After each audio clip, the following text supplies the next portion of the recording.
मंचावर उपस्थित सर्व सन्माननीय अतिथीगण आणि उपस्थित बांधवांनो आणि बहिणींनो,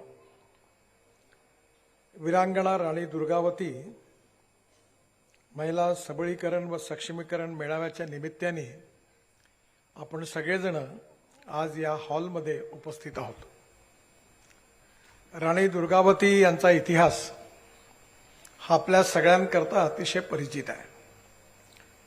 विशेषतः आपल्या जनजाती समाजामध्ये आपल्या सगळ्यांना आदरणीय असणारे बिरसा मुंडा आणि महिलांमध्ये विशेषतः शौर्य आणि पराक्रम गाजवणाऱ्या राणी दुर्गावती या सगळ्यांचं व्यक्तित्व, कर्तृत्व, नेतृत्व आपल्या सगळ्यांकरता प्रेरणादायी आहे।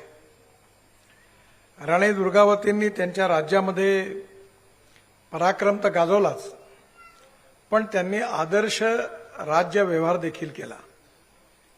विशेषतः समाजामध्ये कायद्याप्रमाणे आपल्या समाजाचं रक्षण करण्याचं कामही त्यांनी केलं आणि समाजाला योग्य दिशेने नेण्याचा प्रयत्न केला। उत्तम राजा म्हणून राणी दुर्गावती यांचं नाव इतिहासात लिहिलं गेलेलं आहे आणि त्यामुळे आदिवासी समाजामध्ये विशेषतः महिलांमध्ये राणी दुर्गावतींसारख्याच महिला त्याच कार्यकर्तृत्वाने, त्या गुणवत्तेने प्रभावित होऊन त्या ठिकाणी मोठ्या झाल्या पाहिजे या भावनेतून आजच्या कार्यक्रमाचं हे कार्यक्रम आयोजित केलेला आहे आणि त्यामागे उद्देश हा महिला सबळीकरण व सक्षमीकरण आहे। हा एक चांगला उद्देश समोर ठेवून या कार्यक्रमाचं आयोजन केल्याबद्दल मी आदिवासी विकास विभागाचे मंत्री डॉक्टर अशोक विखे यांचं मनापासून अभिनंदन करतो आणि त्यांना खूप खूप शुभेच्छा देतो। आपण नेहमी असं म्हणतो की थोर महात्मे होऊन गेले, चरित्र त्यांचे पहा जरा, आपण त्यांच्या समान व्हावे हाच सापडे बोध खरा।